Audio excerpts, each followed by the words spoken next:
Alright, let's kick things off with a little trading brain teaser. Yesterday, I sent this brain teaser to the Inner Circle mailing list and I asked everyone to send me their answers before this video today. Now, hopefully you know about the TV game show called Deal or No Deal, or whatever it's called in non-English speaking countries. But just in case you don't, then we'll very quickly go through the rules right now. Okay, ready? Go! In Deal or No Deal, the contestant is aiming to open a box with as much money inside as possible. At the start of the game, the contestant has 26 boxes in front of them, each holding a different amount of money. In the original version of the game, which was in the Netherlands, these amounts went from 1 cent, so 0.01 of a euro, to 5 million euros. The contestant doesn't get to see what amounts are inside the box, but they have to choose one of the boxes which they'll get to keep throughout the show. At the end of the game, they'll get to open that box and whatever amount of money is inside, they get to keep, but no one knows what's inside. There are 9 rounds of the game, and at each round they'll open a certain amount of boxes.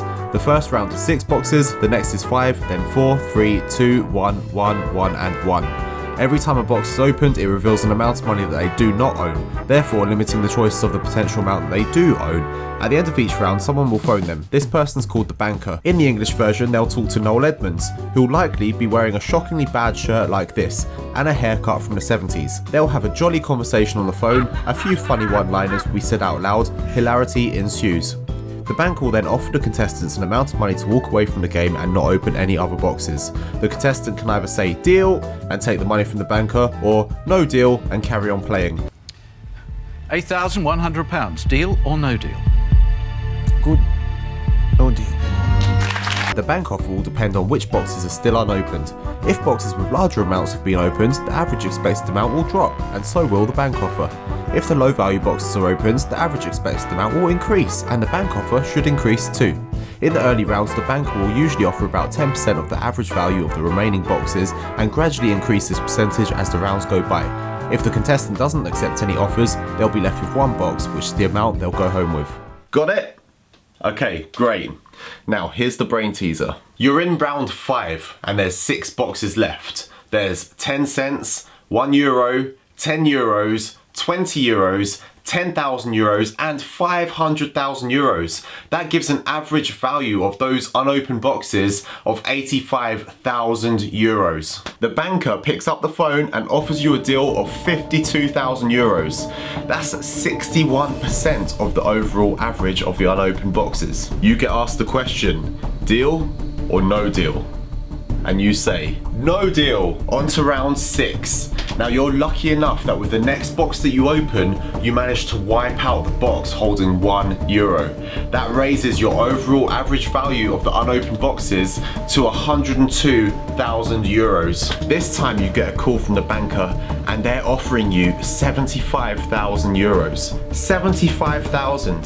That's about 74% of the average of the unopened boxes. Now, the question for you is deal or no deal? Would you really take 74% of the average? If you happen to have that 500,000 euros in your box, that's nearly 7 times as much as that amount that's being offered by the banker. So this was a real life situation, and this is what I asked the Inner Circle yesterday. I said, what would you do? And for all of you watching this as well, what would you do? Deal or no deal? Stay tuned for the outcome of what happens next. Now, I'm not just going off on a tangent with this deal or no deal stuff, because what we're going to be talking about today is how and when we close our trades and what sort of impact that has. Because it can be quite a difficult thing, really, and not because of our analysis or our strategy or anything like that, but simply because of the psychological aspects of deciding when to close at either a profit or a loss. And what I think is particularly interesting is how many different mental accounting principles are at play, sometimes opposing each other when we're going through that decision-making process. Now, there are many principles of this sort of mental accounting that we could discuss. And in future videos, we'll try and cover all of them. But for today, I just want to talk about 2 principles that I really believe is going to have a dramatic impact on your trading if you get to the stage where you understand how these 2 principles work and how they're acting in your mind when you're going through that decision-making process. So the first principle that we're going to get our heads around is something called framing. Now, in order to understand this, we're going to discuss a very famous example. So in this example, there are two scenarios. So let's go through scenario number one. Imagine that you go to a store and you're going to buy a jacket that's $125 and a calculator that's $15. And when you take these two items to the checkout, the salesman tells you that that calculator is in fact on sale for $10 in another branch of the same store a 20-minute drive away. Now, would you go and make that 20-minute drive to pick up the cheaper calculator? Now, scenario number two. Imagine you're going into a store, and this time you're buying a calculator for $125 and you're buying a jacket for $15. And as you take the items to the checkout, the salesman informs you that that same calculator is on sale in another branch of the same store for $120, and it's a 20-minute drive away. Would you make that 20-minute drive to have the cheaper calculator? Now, in both situations, the difference is still just $5. It's a $5 discount. But did you notice a change in your thinking depending on the price of the initial item? Well, in studies, they found that in scenario number two, where the discount of $5 is applied to the $125 calculator, then 29% of people were willing to drive the 20 minutes to pick up the cheaper calculator. However, with scenario number two, where the $5 discount is applied to a $15 item, so bringing it down to $10, then 68% of people were willing to make that same trip. That's a huge percentage change in people that are willing to go out of their way and change their plans to pick up that discount of the same value just because of the way that the amount is framed. Now, let's get back to our TV show. Out of all of the answers that I received from members of the inner circle about whether they'd take the deal or no deal, an unbelievable 96.5% of members said that they'd take the 75,000 euros and run. I know a lot of you are going to be expecting there to be a right answer or a wrong answer. I mean, statistically speaking, there is a right answer, but when it comes down to it, it all really just depends on your risk appetite. You've got more rounds to go in the game. You've got more chances to open boxes and reveal amounts in there. So if you want to play one more round, you've got 5 boxes left. One of them is above the offer from the banker, which means that you've got 4 that are below the offer. So you've got an 80% chance of increasing the next offer because you've got an 80% chance of opening one of the lower amounts. But let's think about it in a slightly different way. Let's say in the very next round, you're really unlucky and you open a box that's containing 500,000 euros. Your offer from the banker is going to be significantly reduced because your average value has dropped so much from where it was before. So you could be looking at an offer of about 2,000 to 3,000 euros. So that's a drop of over 70,000 euros. On the other hand, if you're lucky and you take out one of the smaller amounts, then your offer is not going to be increased that much, relatively speaking, because it's already quite high and it's based on the average amount and then a percentage of that the banker offers. So probably on average you could be looking at an increase of maybe 25,000 euros. So you're risking over 70,000 euros to make an extra 25,000 euros. That's like a 3-to-1 trade against you, okay? 3 risk for 1 reward. So you have an option that gives you an 80% chance of being successful, but it's a 3-to-1 trade against you. Doesn't sound so appealing now, does it? It's probably better to take that guaranteed money and run. At least that's what I would do. I would say deal, I'd take the money and I'd run. We got some really fantastic answers and great rationale for why you would choose deal or no deal from the inner circle members. But my favourite is from one of our course members called Sangu, and what they did was they turned the whole thing into a probability calculation and calculated for each of the options the exact expectation value for each of the options and came up with the conclusion that the best answer was to say no deal. But then they added to that saying that in that situation where they can't go through all the calculations and they need to make a decision on the spot, they would choose deal and take the guaranteed money. And I think that was a really good answer because it gave the logical side and the realistic side as well. Now, as I said earlier, this was a real life example. And the contestant, well, he wasn't happy with 75,000 euros. He wanted more money than that. He thought, I'm on this game show only once, I might as well make the most of it. So he opted for no deal. He moved on to the next round. And the very next box that he opened was 500,000 euros. Oh, it hurts me even to think about it. The average value dropped down to 2,500 euros. Oh, it's heartbreaking. So what happened next is really interesting too. So the dealer goes on to offer him 2,400 euros, which is 96% of that value. And the contestant says, no deal. After all the boxes have been opened and we're on to the last round, we're left with 2 boxes. He's got one that has 10 euros and one that has 10,000 euros. So he gets that call from the banker, and the banker's on the phone and he offers him 6,000 euros. That's 120% of the average expected value. So the contestant waits a while and he thinks, you know what? I'm on here to make more than that. So no deal. He turns down a guaranteed 6,000 euros.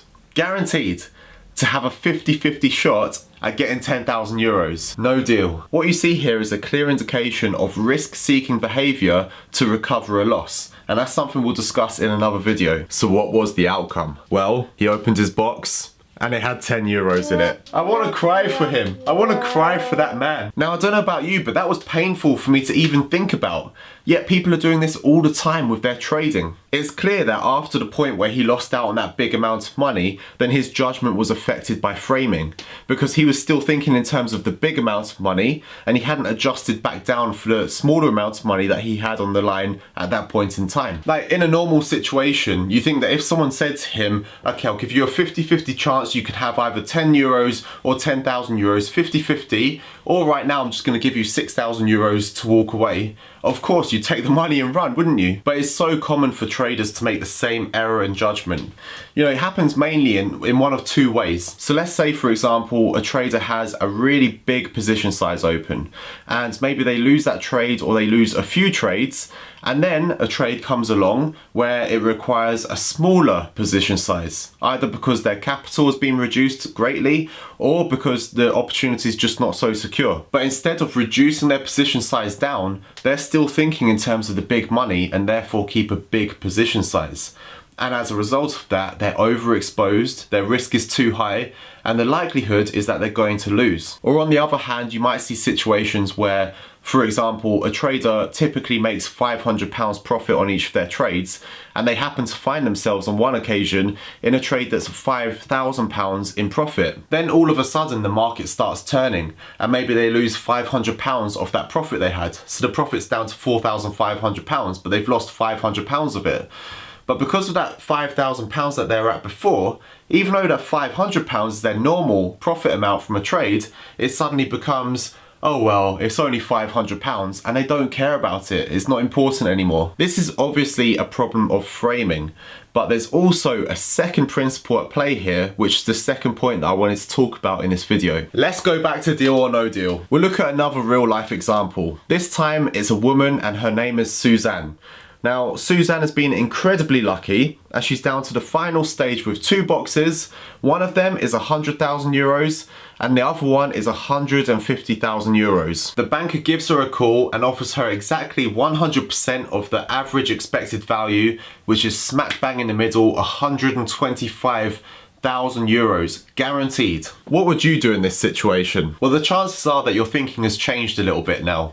So with Suzanne, she starts thinking, well, it's only 25,000 euros, which happened to be a significant amount of her annual salary, of what that would be. So it was a significant amount of money for her.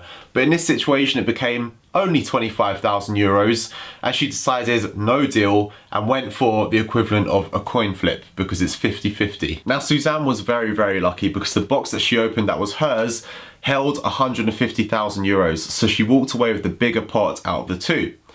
But look at it this way. She walked away from a guaranteed 125,000 euros and risked going down to 100,000 euros on the equivalent of a coin toss. Would she have done the same, risking a large amount of her salary?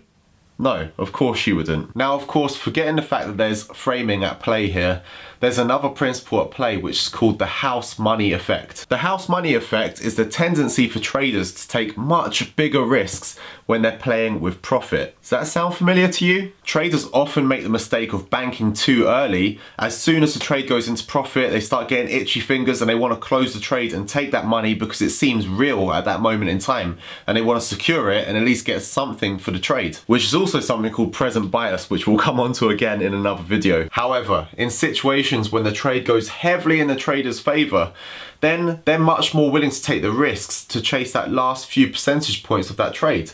They're willing to make it go to its maximum potential, even if it's not likely to get there, even if the market's turning against them, because they feel like they're playing with house money. Their capital is safe in one pocket and they're using the chips in another pocket, and they're willing to risk them all to try and get that last little bit. Suddenly a good £500 trade becomes, oh, it's just £500. And that is how traders manage to turn a really profitable trade into a losing trade. As soon as that trade starts going heavily against them, they get involved in framing problems, and when it goes even more against them, then they get involved in risk-seeking behavior to avoid a loss because they had that profit just in their sights before. It was just in their grasp and now it's gone. So they want to get it back. And this is how most traders set off on that path to ruin. And this is exactly why over 90% of traders fail in the market and lose their money.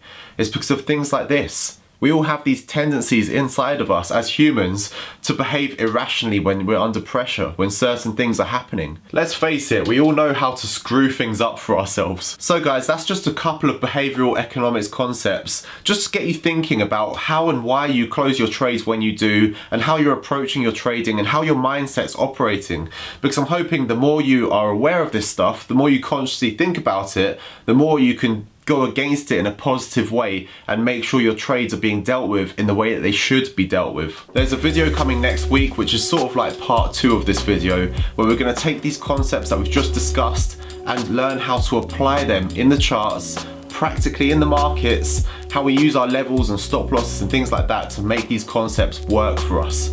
So make sure you're subscribed to the channel, ready for that video. And as I mentioned guys, we will be covering a lot of the other principles of behavioral economics that apply to trading in some future videos at some stage. But for now, if you like this video, if you found it enjoyable or informative, helpful, then please hit that thumbs up button. If you've got any comments, questions, requests, suggestions, leave them in the comments box below. And as always, I really appreciate you watching. Thanks a lot, take care, and I'll see you soon.